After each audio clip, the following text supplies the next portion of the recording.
فبأي آلاء ربكما تكذبان. Agar di Indonesia mengatasnamakan toleransi, diadakanlah Natal bersama. Tragedi penghancuran akidah terburuk dimulai di situ. Nah, di mana rusaknya? Satu, semua pendekatan agama, Al-Quran, Taurat, Injil, tidak ada menyebutkan Yesus sebagai Tuhan. Kita buka Al-Quran. Dan diantaranya bahasa Ibrani apa, Pak? Immanuel. Bapak tahu arti Immanuel? Tuhan memberkati. Barakallahu fiik kalau bahasa Arabnya. Solaria, Tuhan datang. Sama dengan Shalom, bahasa Arabnya Assalamualaikum. Haleluya, itu bahasa Ibrani. Bahasa Arabnya Alhamdulillah, puji Tuhan.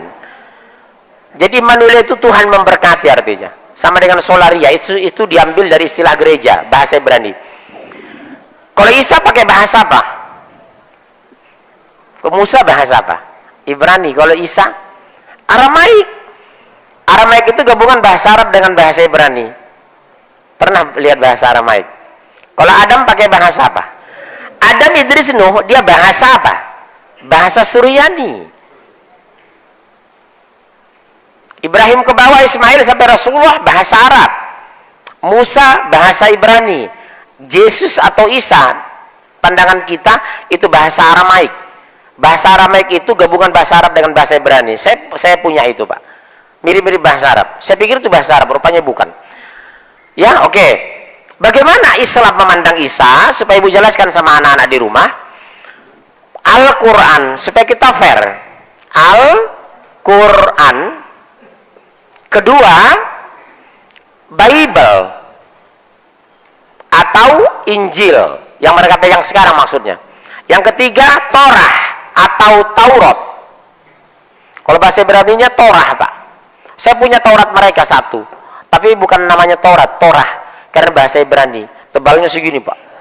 Al-Quran surat 5 ayat 75. Nah, kemudian surat 19 ayat 16 sampai 36. Kemudian, ya ini belum tentu habis ini ya. Bible, apakah mereka sebagai Tuhan? Yesus, Yohanes, bawa kitabnya enggak? 17:3. Markus pasal 4 ayat 8. Lukas pasal 2 ayat 1. Yohanes pasal 5 ayat 30. Supaya kita lihat, Bu, tidak ada Bible yang mengatakan dia Tuhan. Taurat, Ulangan. Enggak usah di sini ya, karena penjelasan di bawah saja nih. Taurat, Ibu kalau bisa menjelaskan ini sama mereka, insya Allah mereka masuk Islam. Saya biasanya 2 jam mereka masuk Islam. Ulangan pasal 18 ayat 18 sampai 20. Nah, kita mulai 575. Ya, langsung antum. Surah 5 ayat 75. Al-Masih putra Maryam hanyalah seorang rasul. No, jelaskan, Bu. Jelas, tandas, objektif, tuntas. Al-Masih putra Maryam hanyalah seorang rasul. Dia bukan anak Tuhan dan bukan Tuhan. Kenapa ayat ini terlambat disampaikan anak-anak kita? Akhirnya anak murtad seperti kemarin. 2, Pak, wanita, anak Habib murtad masuk Nasrani. Mau bilang apa, Ibu? Laporannya kemarin saya dapat. Kalau ayat ini sudah diimani anak kita, Isa Al-Masih putra Maryam hanyalah seorang rasul, berarti bukan Tuhan, selesai. Ada memori masuk ke kuping mereka. Jesus not God, Isa bukan Tuhan. Ya, terus. Sebelumnya pun sudah berlalu beberapa rasul. Iya, jangan ger kawan-kawan Nasrani. Sebelumnya sudah berlalu berapa rasul?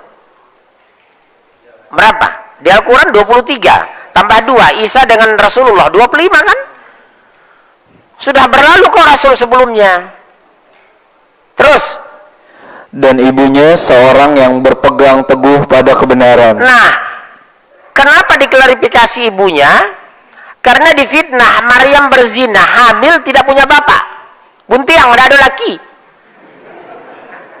Kalau bahasa Jawanya kok metang betul enten bojone. Lho piye iki kok? Karena Maryam itu terkenal orang soleh. Bapaknya Imron. Ya, dengar ya Bu? Maryam itu orang soleh, bapaknya Imron, masih keturunan Nabi Daud. Maryam itu Bu, masih keturunan Nabi Daud itu. Ibunya sudah dari awal bernazar. Kalau nanti anakku lahir, katanya, akan kujadikan dia mengabdi di Masjidil Aqsa. Kalau sekarang marbot lah.